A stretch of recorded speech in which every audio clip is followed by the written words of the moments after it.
बच्चों, आज की क्लास में हम लोग डिस्कस करेंगे क्लास 10th का नेक्स्ट टॉपिक है क्वाड्रेटिक इक्वेशन। और केवीएस और एनवीएस के लिए भी इम्पोर्टेंट टॉपिक है ये क्वाड्रेटिक इक्वेशन। तो इस चैप्टर में हम लोग आज डिस्कस करेंगे इम्पोर्टेंट कॉन्सेप्ट को, और एनसीईआरटी के जितने भी क्वेश्चंस हैं उनको सॉल्व करेंगे, और साथ में ही जो इम्पोर्टेंट वर्ड प्रॉब्लम है उनको भी डिस्कस करेंगे। तो स्टार्ट करते हैं इस चैप्टर को। सबसे पहले हम लोग समझेंगे क्वाड्रेटिक इक्वेशन क्या होता है। तो क्वाड्रेटिक इक्वेशन बच्चों ax² plus bx plus c is equal to E zero के फॉर्म में होती है, और a जो होता है वो नॉट इक्वल टू ज़ीरो होता है। अगर a हमारा ज़ीरो हो जाएगा तो x² कोफिशिएंट अगर ज़ीरो हो जाएगा तो हम उसे क्वाड्रेटिक इक्वेशन नहीं कह सकते हैं, क्योंकि क्वाड्रेटिक इक्वेशन तभी होगी जब x² का कोफिशिएंट नॉन जीरो होना चाहिए। ठीक है ना।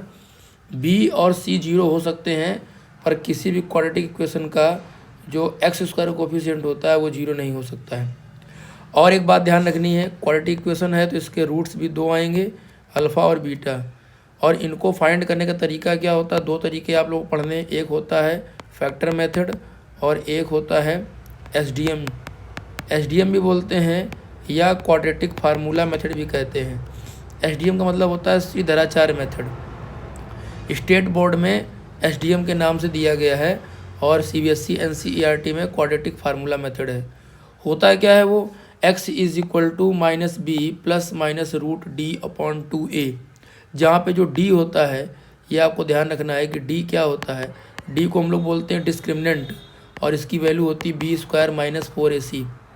इसका काम क्या होता है, जो डिस्क्रिमिनेंट होता है वो किसी भी क्वाड्रेटिक इक्वेशन के रूट्स का नेचर बताता है कि उसके रूट्स कैसे हैं, रियल हैं या इमेजिनरी हैं। अगर रियल हैं तो डिस्टिंक्ट हैं या इक्वल हैं, ये अभी हम लोग सीखेंगे, आगे दिया गया है टॉपिक।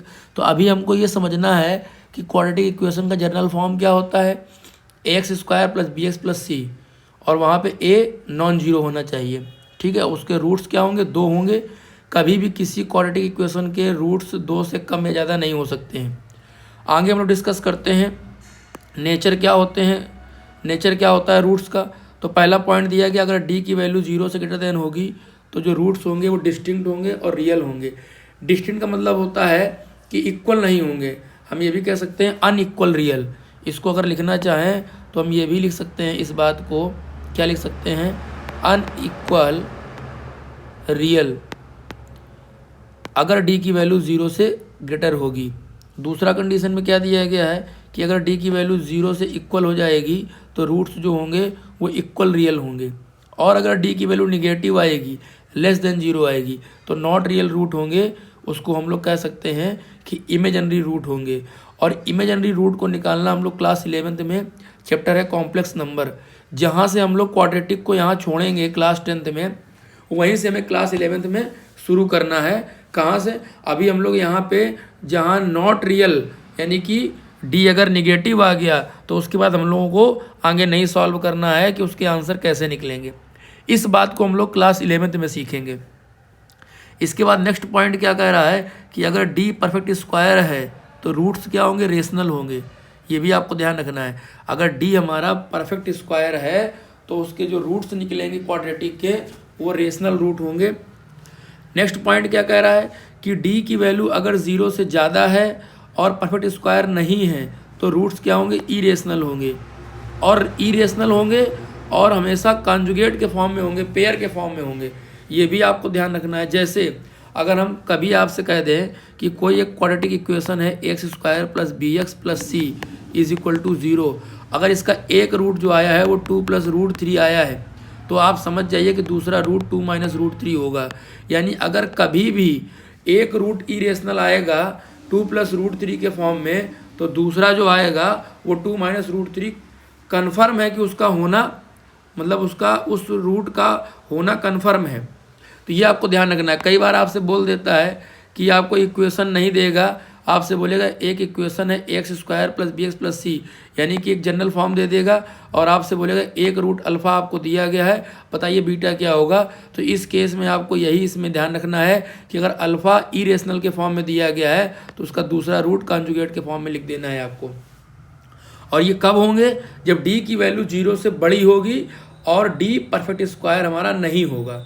अगर परफेक्ट स्क्वायर होगा तो तो रेशनल होंगे। इस चीज़ को आपको ध्यान रखना है। इसके बाद नेक्स्ट एग्जाम्पल इसमें दिया गया है, देखो यहाँ पे नीचे लिख भी रखा है, इफ़ 1 + √3 देन अदर इज़ 1 - √3। इस तरीके से आपको ध्यान रखना है।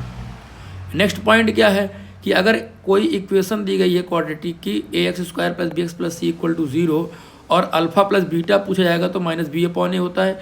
ये रिलेशन होता है रूट्स का, सम ऑफ द रूट्स, और नेक्स्ट दिया गया है प्रोडक्ट ऑफ द रूट्स, और इसके बाद दिया गया है absolute difference of the root. Absolute का मतलब क्या होता है कि हमेशा बड़े वाले रूट से छोटे वाले रूट को माइनस करेंगे तो वो क्या आएगा, रूट में d/mod में a को कैसा लेना है, हमको पॉजिटिव लेना है, उसकी वैल्यू भी एब्सोल्यूट लेनी है। ए जो होगा वो एब्सोल्यूट लेना है, उसको निगेटिव नहीं लेना है, ठीक है ना।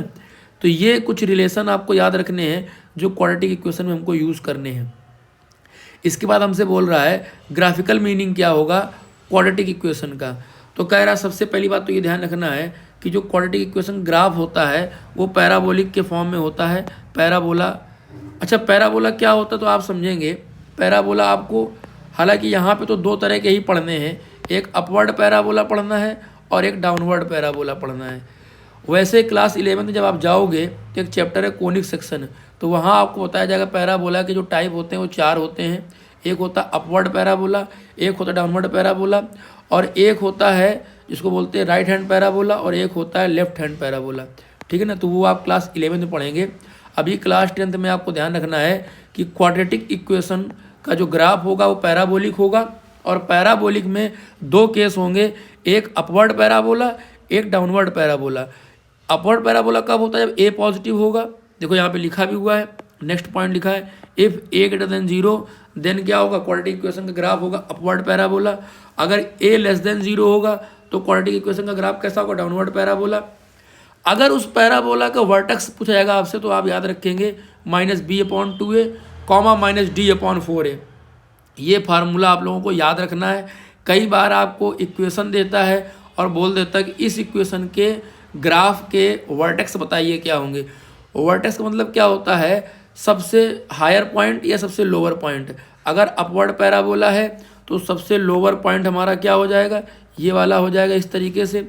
अगर डाउनवर्ड पैराबोला है तो सबसे अप जो हाईएस्ट पॉइंट होगा वो ये हो जाएगा, ठीक है ना। तो इस पॉइंट को निकालने का फार्मूला होता है ये। इसके बाद में कह रहा है कि अगर d की वैल्यू 0 दी गई है तो इसका मतलब है कि ग्राफ x एक्सेस को कट करेगा अगर d 0 दिया गया है। अगर d 0 से बड़ा है तो ग्राफ x एक्सेस को 2 पॉइंट पे कट करेगा, ठीक है ना।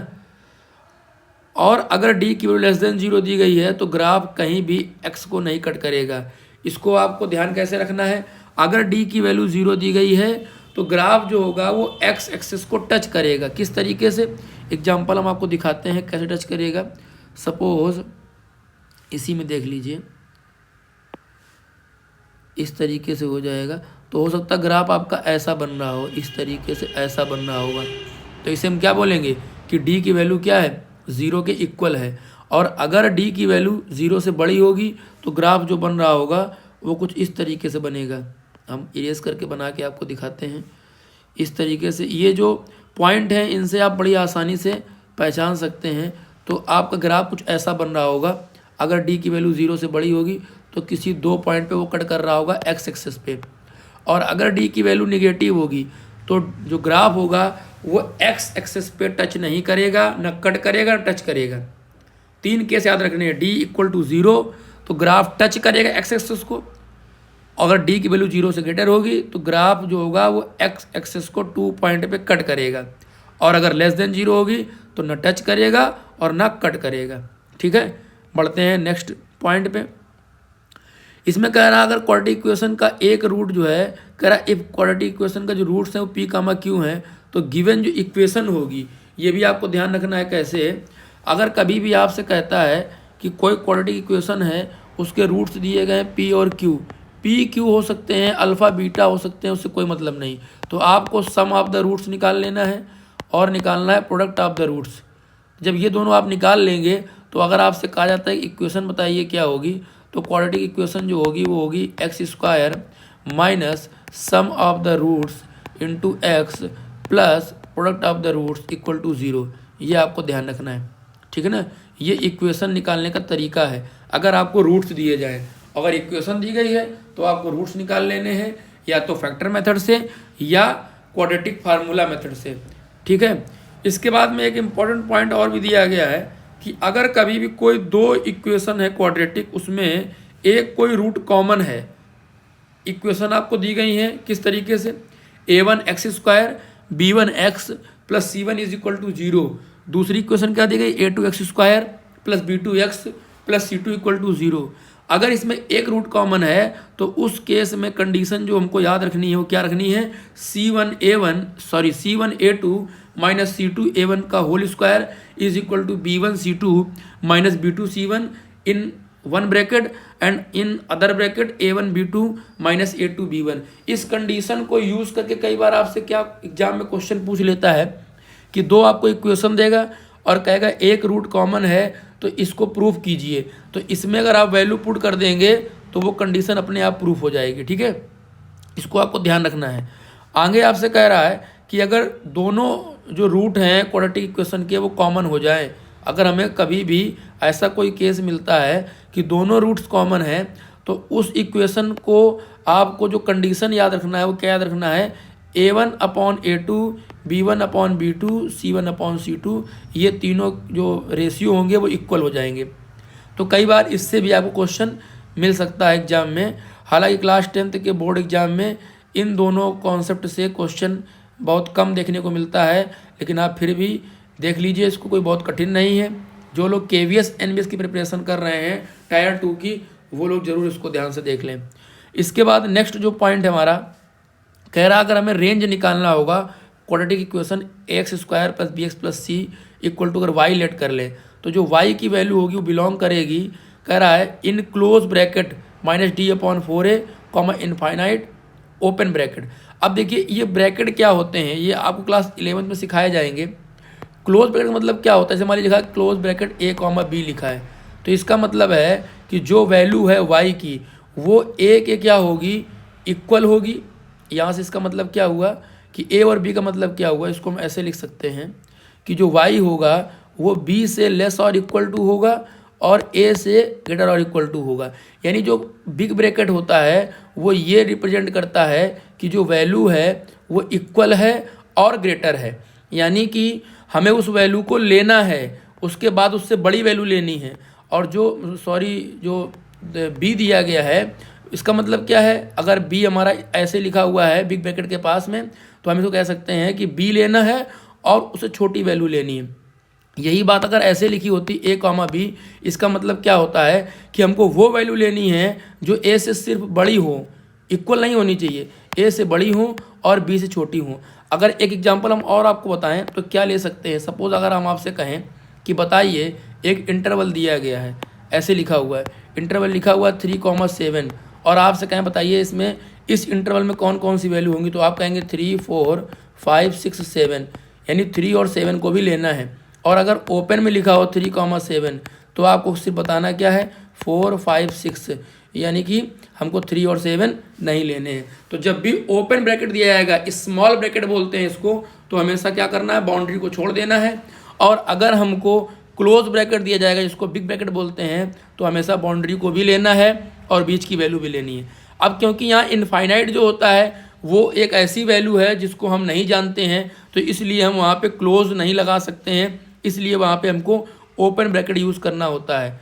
इसी तरीके से अगर ये तो केस था a<0 के लिए, अगर a<0 होगा तो जो रेंज होगी वो क्या होगी, -इनफाइनाइट से लेकर के -d/4a तक।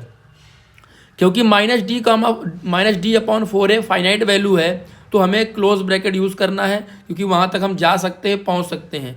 और इनफाइनाइट एक जो वैल्यू है वो हमें अननोन क्वांटिटी है, वहाँ तक हम नहीं जा सकते हैं, तो वहाँ पे हमें ओपन लेना है।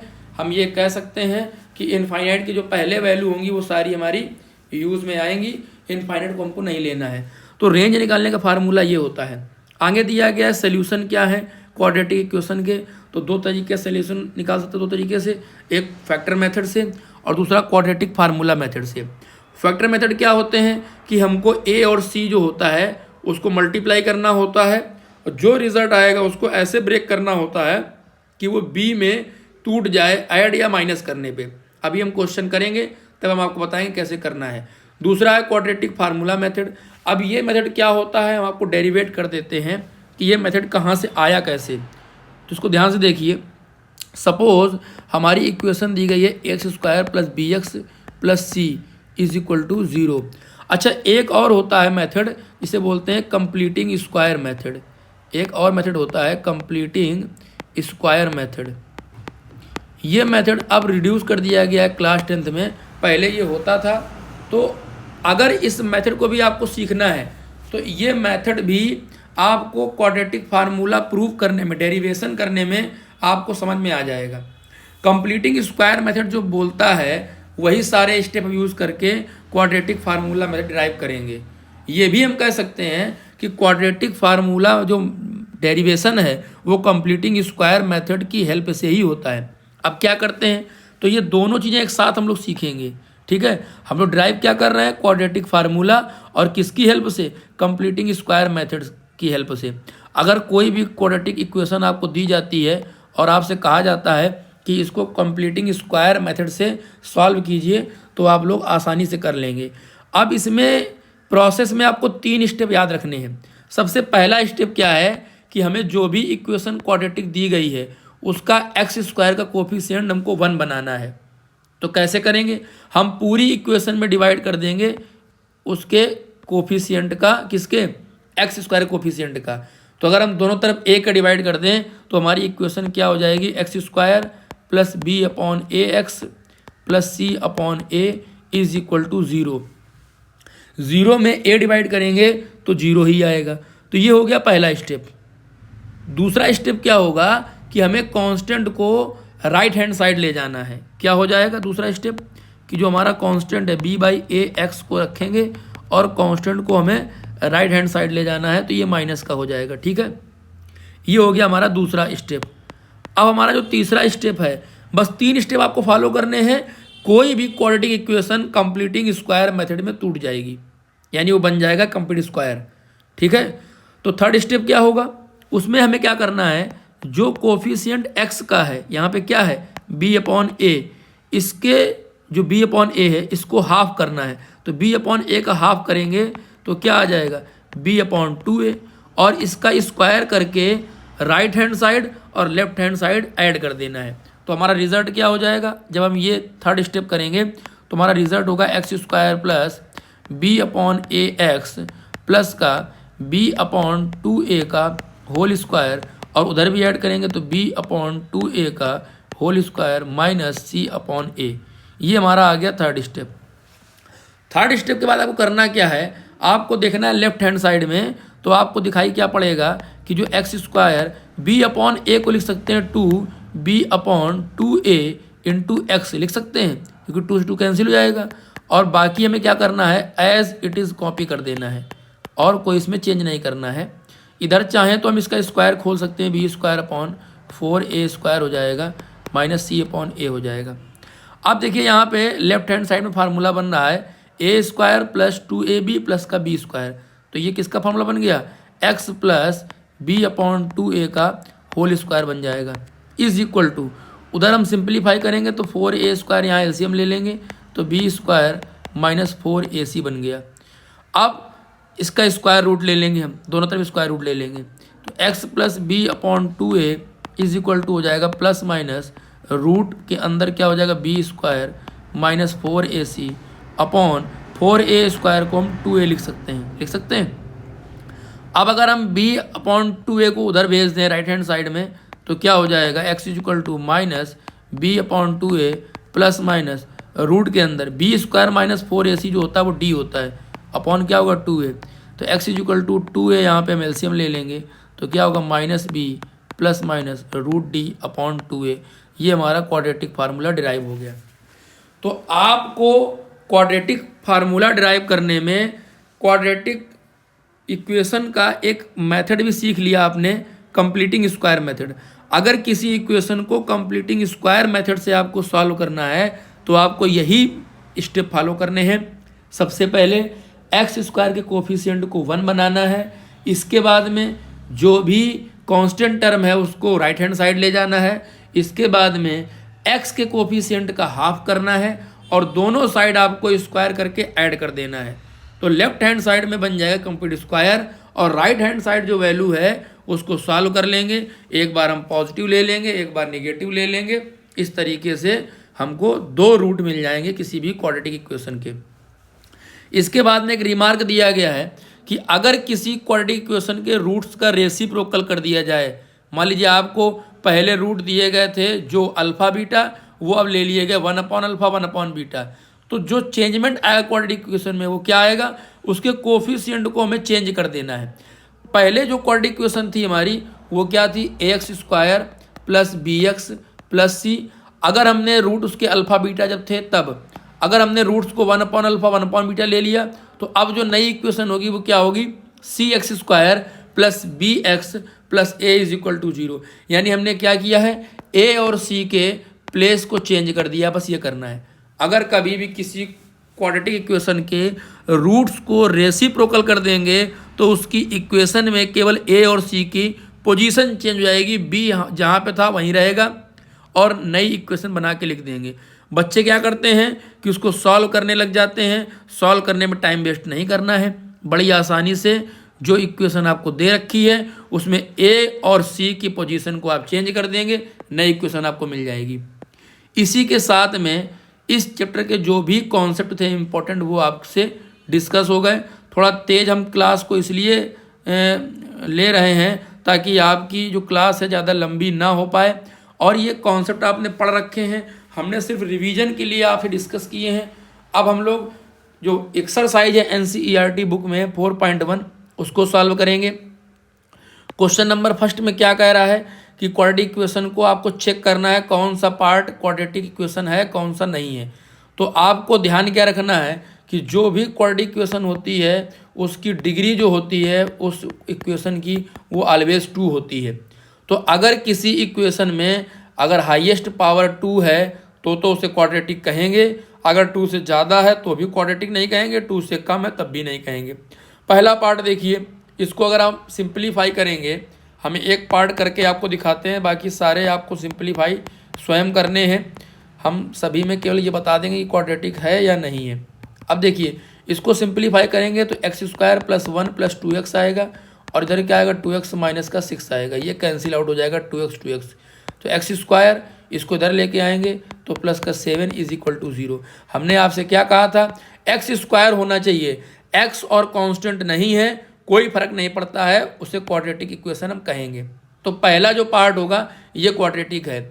अब हम दूसरे पार्ट को देखें तो दूसरे पार्ट को अगर हम सॉल्व करेंगे तो भी हमारा ये क्वाड्रेटिक इक्वेशन आएगा।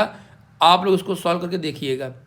तीसरा पार्ट है, ये क्वाड्रेटिक इक्वेशन नहीं होगी क्योंकि इसमें x² कैंसिल आउट हो जाएगा। इसके बाद में फोर्थ पार्ट भी हमारा क्वाड्रेटिक इक्वेशन सॉल्व करेंगे तो होगा, क्योंकि इधर बनेगा 2x² और उधर बनेगा x²। तो सॉल्व करने पे जो रिजल्ट आएगा वो x² कोफिशिएंट हमको प्रेजेंट होगा इक्वेशन में।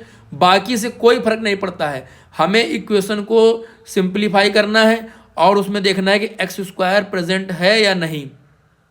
जो फिफ्थ पार्ट है उसको जब हम सॉल्व करेंगे तो ये भी क्वाड्रेटिक इक्वेशन होगा, और सिक्स पार्ट को सॉल्व करेंगे तो ये हमारा क्वाड्रेटिक इक्वेशन नहीं होगा। सेवन्थ पार्ट को सॉल्व करेंगे तो ये हमारा क्वाड्रेटिक इक्वेशन, सेवन्थ पार्ट को अगर हम सॉल्व करेंगे तो इधर क्यूब होगा और उधर क्यूब होगा, और इसको कर लेते हैं, सेवन्थ पार्ट को हम सॉल्व कर लेते हैं। क्या लिखा हुआ, x+2 का होल क्यूब लिखा हुआ है = 2x x² - 1 लिखा हुआ है।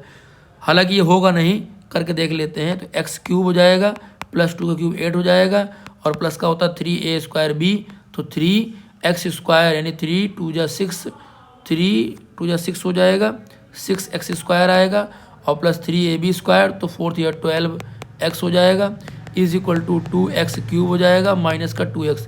तो ये हमारा क्यूबिक होगा सॉल्व करने पे, तो ये हमारा जो होगा वो क्वाड्रेटिक नहीं है। इसके बाद लास्ट पार्ट देखते हैं, तो ये हमारा क्वाड्रेटिक होगा सॉल्व करने पे, x³ का कैंसिल आउट हो जाएगा। तो इस तरीके से पहली एक्सरसाइज के पहले क्वेश्चन को हम लोगों ने बड़ी आसानी से कर लिया। अब हम लोग देखेंगे नेक्स्ट क्वेश्चन है क्वेश्चन नंबर 2। इसमें क्या कह रहा है, कह रहा है इस सिचुएशन को क्वाड्रेटिक फॉर्म में आपको क्या करना है, रिप्रेजेंट करना है। जो वर्ड प्रॉब्लम दी गई उसको समझना है और एक इक्वेशन को बना के आपको रिप्रेजेंट करना है। क्वेश्चन क्या कह रहा था, area of rectangular plot is 528 metre square. आपको एरिया दिया गया है 528 मीटर स्क्वायर। आगे कह रहा है कि जो लेंथ है प्लॉट की वो 1 more than twice of its breadth. तो बिर्थ को हम एक्सेलेट कर लेंगे, लेट एक्स क्या बिर्थ को एक्सेलेट कर लेंगे तो लेंथ क्या हो जाएगी, कह रहा 1 more than twice its breadth, तो 2x प्लस क्या हो जाएगा 1 हो जाएगा। अब कह रहा है we need to find the length and breadth of the plot. तो हम क्या करेंगे, एरिया हमें पता है क्या होता है, L इंटू बी होता है। एरिया दिया गया 528, लेंथ क्या दी गई 2x प्लस 1, बिर्थ क्या दी गई x। इसको सिंप्लीफाई कर लेंगे तो 2x स्क्वायर प्लस का x माइनस का 528 इज इक्वल टू 0। अब इसको फैक्टराइज करेंगे तो फैक्टराइज करने के दो तरीके हैं, एक आप लोग लगा दीजिए क्वाड्रेटिक फार्मूला मेथड, उसी से आप लोग को सॉल्व करना है, यहाँ फैक्टर करने की कोई ज़रूरत नहीं है। तो x इज इक्वल टू क्या हो जाएगा, माइनस बी क्या दिया 1 प्लस माइनस रूट के अंदर क्या हो जाएगा B square 1 square minus 4ac। तो 4ac करेंगे तो 528 टू जा करेंगे तो क्या हो जाएगा, देखो 4 इंटू 2 करेंगे और इंटू 528 करेंगे, माइनस माइनस प्लस हो जाएगा तो 8 या 64 हो जाएगा, 8 टू या 16 और 6 क्या हो जाएगा 22 हो जाएगा, 8 5 जा 40 और 8 5 जा 40 होगा और क्या हो जाएगा 42 हो जाएगा। तो ये आ जाएगा हमारा 4224 और अपॉन में क्या हो जाएगा 2 इंटू 2 हो जाएगा।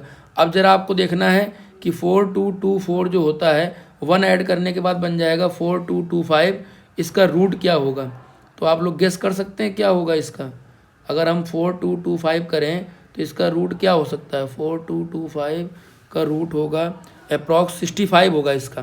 तो इसको हम आंसर निकालेंगे तो -1 प्लस माइनस 65 अपॉन क्या कर देंगे 4। तो एक बार हमको प्लस लेना है, एक बार हमको माइनस लेना है, तो क्या हो जाएगा -1 प्लस 65 अपॉन क्या हो जाएगा 4 -1 माइनस 65 अपॉन क्या हो जाएगा 4।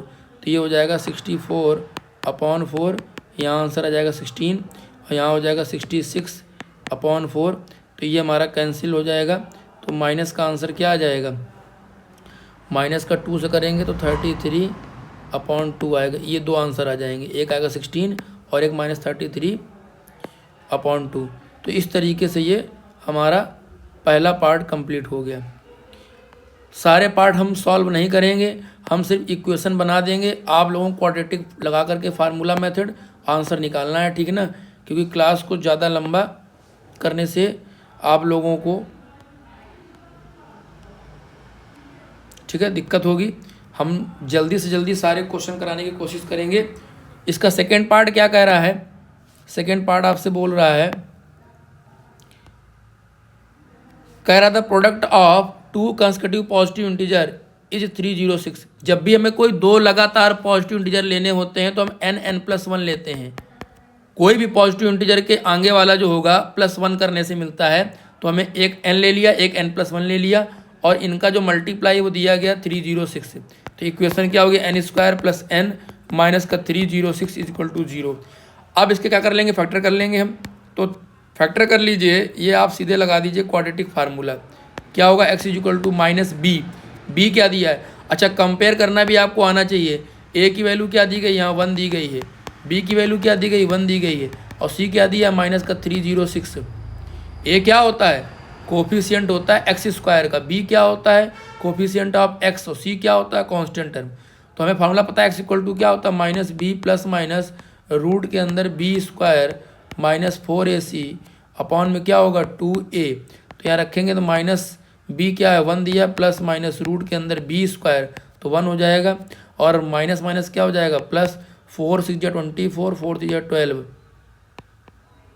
तो ये हमारा हो जाएगा अपॉन क्या होगा 2a। तो ये आ जाएगा हमारा -1 प्लस माइनस रूट के अंदर हो जाएगा 1225 अपॉन में क्या हो जाएगा 2a। अब इसका में रूट निकालना है तो 1225 जो 1024 होता है वो 32 का होता है, तो 1225 किसका 35 का हो जाएगा, 1225 किसका होगा 35 का ही होना चाहिए, हाँ 35 का होगा। तो ये हो जाएगा -1 प्लस माइनस 35 अपॉन क्या होगा 2 इंटू ए क्या दिया गया 1 तो 2 जाएगा। यहाँ पे ए आप 1 कर लीजिए तो हमारा क्या आ जाएगा 2 आ जाएगा। इसको सॉल्व करेंगे तो क्या हो जाएगा, एक बार पॉजिटिव लेंगे एक बार निगेटिव लेंगे तो -1 + 35 अपॉन 2 तो 34 अपॉन 2 तो क्या हो जाएगा 17 आंसर हो जाएगा। और एक बार -1 - 35/2 तो -36/2 तो -18 आ जाएगा। तो इस तरीके से 2 आंसर आ जाएंगे। ठीक है, सभी वर्ड प्रॉब्लम के हम जो है इक्वेशन को सॉल्व नहीं करेंगे। अभी स्टार्टिंग में हम आपको करके बता रहे हैं कि कैसे क्वाड्रेटिक फार्मूला आप लोगों को जहाँ नहीं मेंशन करेगा कि आप कैसे सॉल्व करना है तो आप लोग क्वाड्रेटिक फार्मूला ही लगाइए, बड़ी आसानी से आपको जल्दी आंसर मिल जाएगा। ठीक है ना, फैक्टर करने में आपको दिमाग लगाना पड़ेगा कि कैसे क्या करना है। इसके बाद नेक्स्ट क्वेश्चन कह रहा है third part, Rohan's mother is 26 year older than him, यानी उसकी जो माँ है रोहन से 26 ईयर ओल्डर है। तो इस तरीके से पहली इक्वेशन बन जाएगी। हमेशा मदर या फादर को इक्वल करने के लिए बच्चे से जो भी ऐड करना है मल्टीप्लाई करना है वो बच्चे में ही करना होता है। मदर या फादर को कुछ भी कोई भी मतलब वैल्यू से मल्टीप्लाई या ऐड नहीं करते हैं। फिर आएंगे बोल रहा है the product of their age, दोनों की जो एज का प्रोडक्ट है वो क्या कह रहा है 3 ईयर्स। अच्छा क्या बोल रहा है कि the product of their age 3 years from now, तो 3 ईयर्स फ्रॉम नाउ का मतलब क्या 3 साल बाद, तो उनकी एज का जो मल्टीप्लाई होगा 3 साल के बाद में वो क्या होगा 360 होगा। तो यहाँ पे क्या करेंगे m की वैल्यू पुट कर देंगे। m की वैल्यू क्या है r + 26, यहाँ +3 हो जाएगा, यहाँ क्या होगा r + 3 = 360। इसको सॉल्व करेंगे तो r + 29 और इधर क्या हो जाएगा r + 3 = 360। इसको सॉल्व करेंगे तो इक्वेशन क्या आएगी r² प्लस क्या हो जाएगा 32r और क्या हो जाएगा प्लस का 3 9 27 2 3 2 जा 6 2 क्या होगा 8 = 360। इसको और सिंप्लीफाई करेंगे r² प्लस का 32r और माइनस का क्या हो जाएगा 10 में 7 3 हो जाएगा और 15 में 8 जाएगा 7 हो जाएगा 2 = 0। इसको आप लोग क्वाड्रेटिक फार्मूला से बड़ी आसानी से सॉल्व कर लेंगे। a दिया गया 1, b दिया गया 32, c दिया -273। ठीक है, इसके बाद में हम लोग देखते हैं नेक्स्ट पार्ट जो इस एक्सरसाइज का लास्ट क्वेश्चन कहें या लास्ट पार्ट कहें। ठीक है, क्या कह रहा है, कह रहा है कि एक ट्रेन है जो एक डिस्टेंस जाती है 480 किलोमीटर एक यूनिफॉर्म स्पीड से। तो सबसे पहले हम लेट कर लेंगे कि स्पीड जो है वो x kmph है। स्पीड जो हमने लेट की वो क्या की x kmph, ये ट्रेन की स्पीड है और डिस्टेंस क्या दिया गया है 480 किलोमीटर। अब कह रहा है कि if the speed had been 8 kmph less than it would have taken 3 hour more to cover the same distance. अब देखिए सबसे पहले हमको फार्मूला पता है स्पीड का डिस्टेंस अपॉन टाइम होता है। अब यहाँ टाइम की बात हो रही है तो हमें रिलेशन टाइम में लिखना है। टाइम = क्या हो जाएगा डिस्टेंस अपॉन स्पीड। तो पहले केस में अगर हम टाइम निकालें t1 तो डिस्टेंस क्या है 480 और स्पीड क्या है x, इक्वेशन क्या हो गई फर्स्ट। अब कह रहा है कि अगर स्पीड को हमने इंक्रीज कर दिया 3 के क्या करा 8 kmph, इंक्रीज नहीं डिक्रीज कर दिया तो स्पीड क्या हो जाएगी x - 8 kmph और डिस्टेंस क्या रहेगी 480, डिस्टेंस वही रहेगी। तो ये टाइम आ गया दूसरा t2 और कह रहा है ऐसा करने पे पहले की कंपेयर में जो हमने बाद में टाइम निकाला है वो 3 hours more to cover the same distance. अब अगर देखिए ध्यान से, अगर आपको ये लाइन नहीं समझ में आती है कि हमें किधर 3 ऐड करना है, अगर हमें ये नहीं समझ में आता है कि 3 हमें कहाँ ऐड करना है, तो उस केस में आपको क्या करना है कि T1 और T2 कंपेयर करना है। T1 और T2 में देखना है कि उन दोनों में कौन बड़ा है। अब T1 है 480/x और T2 है 480/x माइनस समथिंग। अगर x से कुछ माइनस कर देंगे तो इसका मतलब है कि T2 हमारा क्या हो गया लेस देन हो जाएगा, लेस देन होगा। अगर आप ऐसे देखिए, जैसे एग्जांपल आपको देते हैं समझ में आपको ऐसे आएगा। मान लीजिए लिखा हुआ है 2/3 लिखा हुआ है और एक लिखा हुआ है 2/1। तो अगर हम d को देखें तो जिधर हमारा d छोटा होगा वो फ्रैक्शन बड़ा हो जाएगा, यही तो होता है। अगर किसी फ्रैक्शन का, अगर किसी रेशनल का डिनोमिनेटर छोटा हो जाएगा तो वो रेशनल क्या होगा बड़ा माना जाएगा। अगर ऊपर की वैल्यू इक्वल दी गई है तो अगर नीचे की वैल्यू इक्वल दी गई है तो हमें क्या देखना है, हमको देखना है ऊपर की वैल्यू को। अगर ऊपर की वैल्यू बड़ी होगी तो पूरा वो रेशनल या पूरा फ्रैक्शन वो बड़ा माना जाएगा। तो अगर हम T1 T2 को देखें तो जो T1 की वैल्यू है उसका जो डिनोमिनेटर है उसका x दिया गया है, और जो T2 का डिनोमिनेटर है वो x माइनस क्या दिया गया है 8। तो इसका मतलब T2 का जो डिनोमिनेटर है वो T1 के डिनोमिनेटर से क्या है, कम है। तो इसका मतलब T2 की वैल्यू ज़्यादा है किससे, T1 से, यानी T2 का टाइम जो है वो ज़्यादा लग रहा है। तो इसका मतलब क्या है कि T1 में हम 3 आवर ऐड कर देंगे तो T2 के इक्वल हो जाएगा, यानी T1 + 3 इज इक्वल टू क्या हो जाएगा, T2।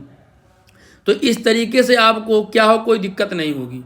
अगर आप वर्ड प्रॉब्लम में ये नहीं समझ पा रहे हैं कि टाइम को हम किधर ऐड करें, तो आप टाइम को कंपेयर कर लीजिए। T1 जो है हमारा वो लेस देन है T2 से, तो इसका मतलब T1 में 3 आवर ऐड करना होगा, तब उसके बाद में T2 के इक्वल हो जाएगा। अब क्या करना है, वैल्यू पुट कर देनी है। T1 क्या है 480/x और T2 क्या है 480/x माइनस 8। अब हमें क्या करना है, वेरिएबल को एक तरफ कर लेना है। तो 480/x माइनस 480/x माइनस 8 और इज इक्वल टू क्या हो जाएगा, -3 हो जाएगा। या एक काम कर सकते हैं, यहाँ से हम 480/x को उधर ले जाते हैं, कोई फर्क नहीं पड़ेगा, दोनों बातें एक ही हैं। 480/x माइनस 8 और -480/x और 3 को हम रखते हैं पॉजिटिव। यहाँ एलसीएम लेंगे x माइनस 8, ऊपर से 480 हम बाहर कर लेंगे तो x माइनस x प्लस का 8 हो जाएगा और इज इक्वल टू क्या होगा 3। x से x कैंसिल हो जाएगा और 3 से ये 480 कैंसिल हो जाएगा 160 टाइम्स। अब इसको क्रॉस मल्टीप्लाई करा देंगे, यहाँ क्या आ गया 1 आ गया, तो 1 का करेंगे मल्टीप्लाई किसके साथ में, x² माइनस 8x के साथ में, और इसको उधर भेज देंगे तो क्या होगा 160 इंटू क्या हो जाएगा 8 हो जाएगा।